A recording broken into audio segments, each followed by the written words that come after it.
There was no reset button. Once the field training exercise began, it did not pause, restart, or soften. For 10 days, the wolves lived inside a continuous fight, one that blurred the boundary between training and reality so completely that even experienced soldiers struggled to remember which world they were in. The swamp had already taken their comfort. Now it came for their judgment. The opposing force was already in position, trained, disciplined, familiar with the terrain in a way no map could replicate. They knew the waterways, the game trails, the choke points. They knew how sound carried over standing water and how light behaved when it hit a wet canopy. They knew how hunger shortened temper and how sleep deprivation made people lie to themselves. Their job was simple: deny success and make every mistake expensive. Insertion was deliberately disorienting. Boats slid into the bank under cover of darkness, and the world changed in one step, from floating to fighting, from open water to thick vegetation that swallowed direction and stole any sense of distance.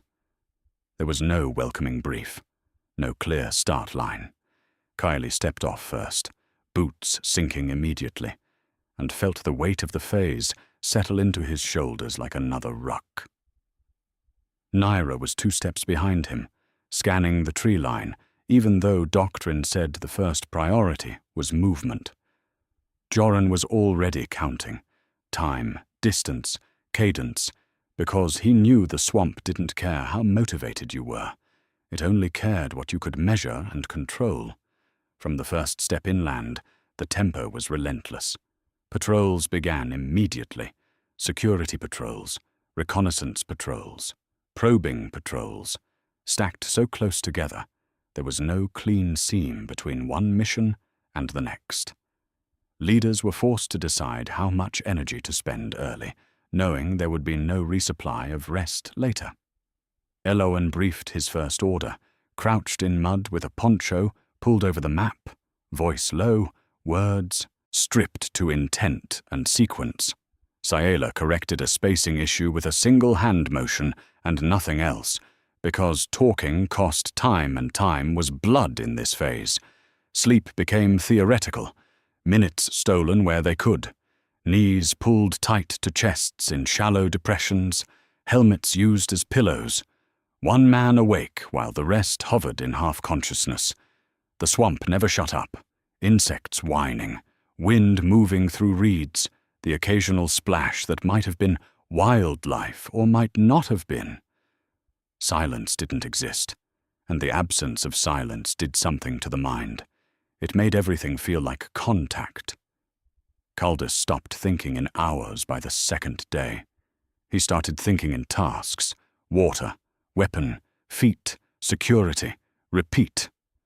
Bram tried to fight the lack of sleep with aggression, the way he always fought discomfort, with force, and the swamp punished him for it. Every time he surged ahead to make time, the terrain stole it back in the form of a wrong turn, a noisy step, or a shallow security halt that forced them to double back. Navigation degraded quickly.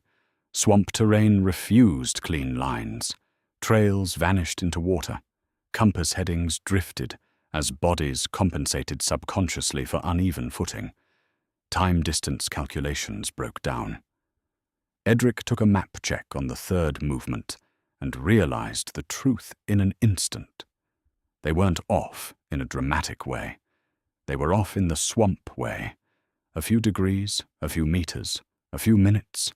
Small errors that stacked until the patrol belonged to the environment instead of the plan.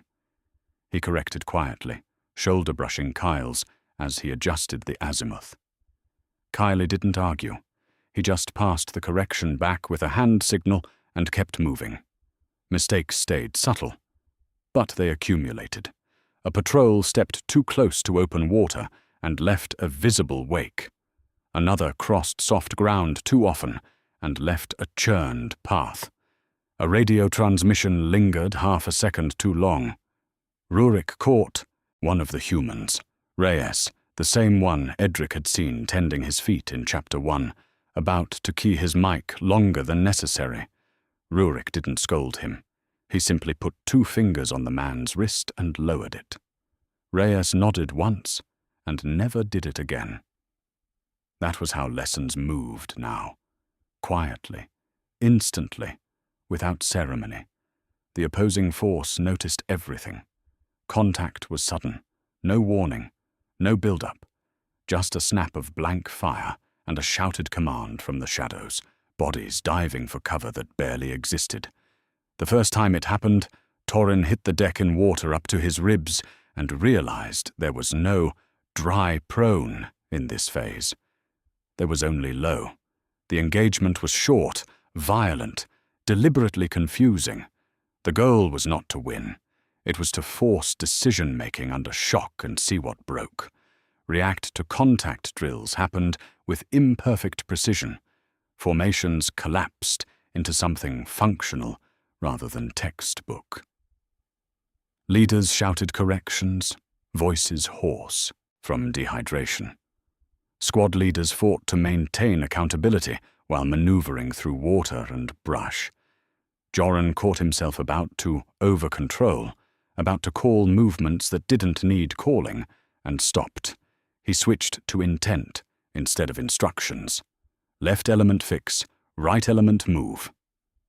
It wasn't elegant, it worked. Every engagement cost energy, and energy was the one resource no one could replenish. Raids followed.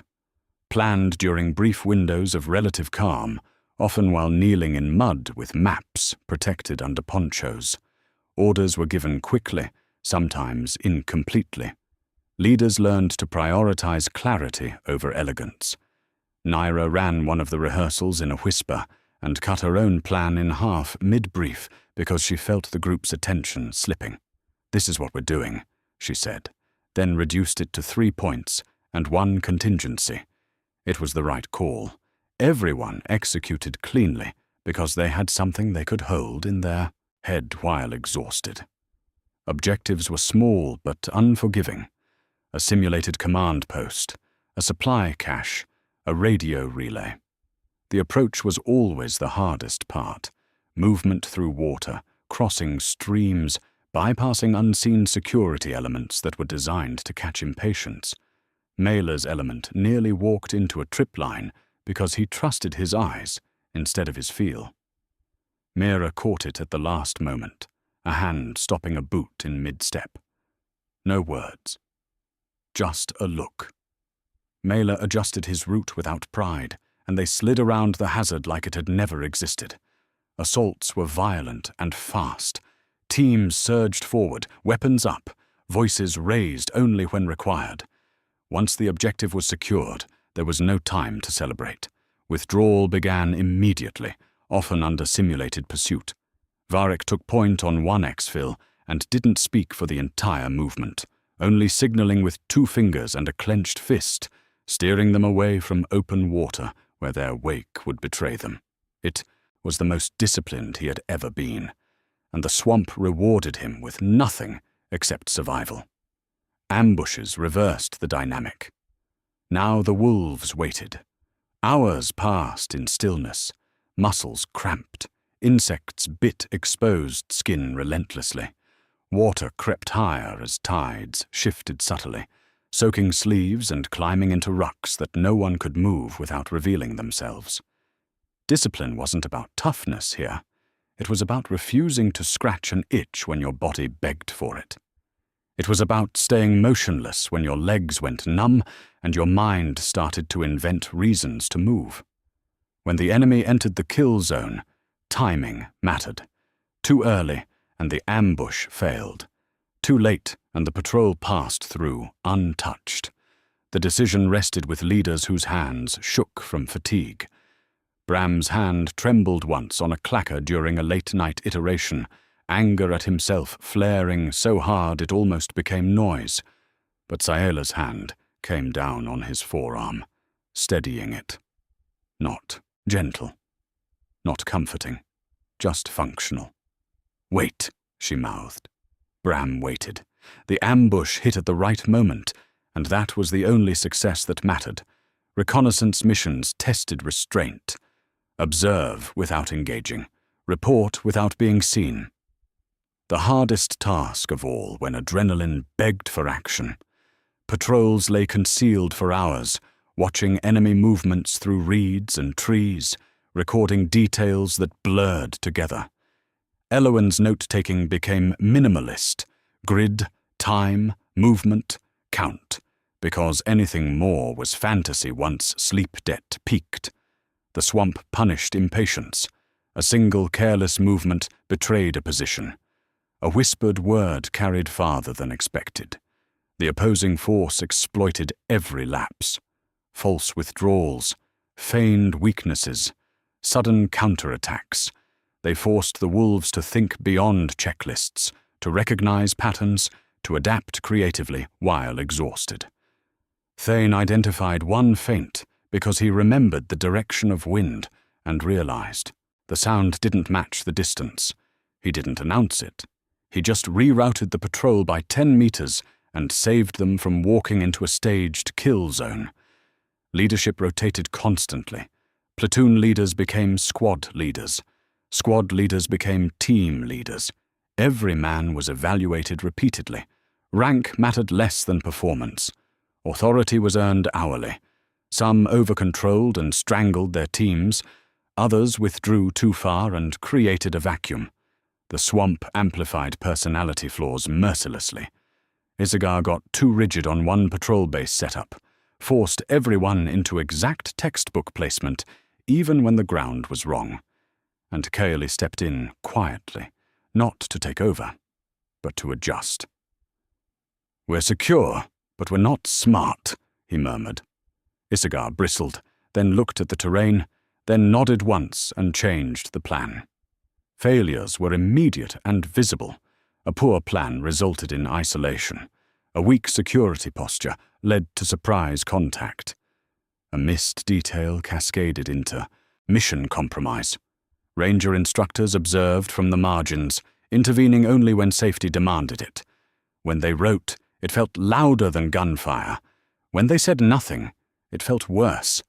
Casualty simulations intensified the strain. Wounded had to be moved through water, across uneven ground, under notional fire. Stretchers sank, boots slipped, grip strength failed. Leaders adjusted routes, redistributed loads, improvised solutions. Corin took the front of a litter carry through knee-deep mud and didn't slow, not because she wasn't tired, but because she understood what momentum did for morale. Torin rotated carriers early, before anyone asked, because he could see hands starting to fail. Every casualty slowed the patrol. Every delay increased risk. By the midpoint of the FTX, men began operating on instinct rather than conscious thought. Movements became efficient, speech shortened, decisions simplified, ego disappeared. What remained was function. That most of stått was stopped acting like individuals being evaluated and started acting like a unit being judged as a whole. They redistributed weight without being told. They rotated point naturally. They covered for human students without making it look like charity, because charity was loud, and the swamp punished anything loud. Food stayed minimal, 1 or 2 meals per day, consumed quickly, often cold. Hunger became background noise, constant, distracting, impossible to ignore. Hydration was managed carefully. Water sources were treated, rationed, monitored. Dehydration crept in quietly, bringing headaches, slowed reaction times, poor judgment. Caldus caught it in Mela first, the slight delay in response, the narrowing of attention, and forced him to drink without discussion. Mela didn't thank him. He just did it. The final days blurred together. Patrols stacked back to back. Objectives overlapped. Sleep deprivation peaked, yet performance did not collapse. It stabilized. Something fundamental had changed.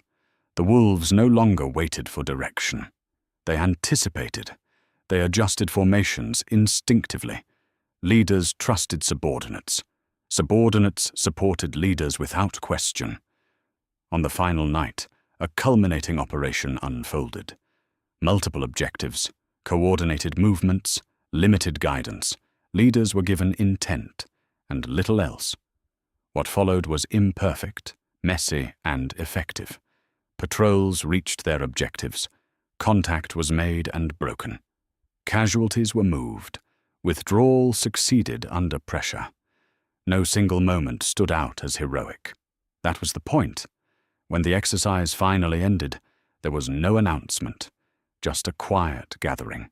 Weapons cleared, packs dropped, bodies slumped where they stood. The ranger instructors stepped forward, not to congratulate, but to observe, as if they were looking at wreckage and trying to decide what it meant. The wolves had been tested against environment, enemy, and exhaustion simultaneously. They had failed in places, adapted in others, endured everywhere. This phase did not create warriors, it revealed them. What remained was the final judgment, evaluation, accountability, and the question that had hovered since the beginning. Who could lead when nothing was left?